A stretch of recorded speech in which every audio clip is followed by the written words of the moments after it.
So, hello guys, iniiwan ako sa office. Tapos, tinignan ko, sabi daw ni mama ko, matulog na muna siya. Hindi na pala ako ginising. Sabi niya, sa baba daw kami, magbo-birthday. Ako yung may birthday. Iniwan nila ako. Ang ginawa ko, pumunta ako.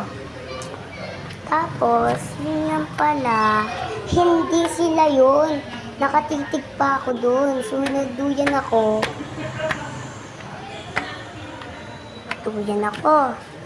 Tapos, umakyat na ako noon. Para bumaba na ako.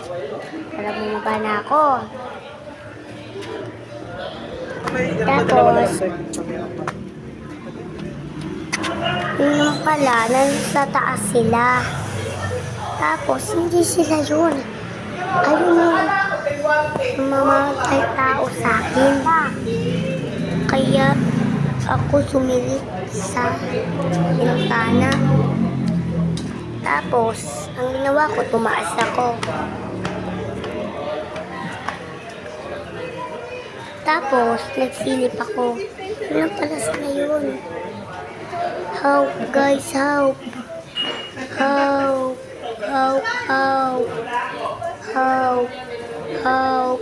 Tulong na ako, guys. Pinapatay nila ako. Bye-bye. Ayun yung kwento ko para sa inyo yung pagkapuldi ko. So, wala ni magulang ko. Bye-bye, yun na.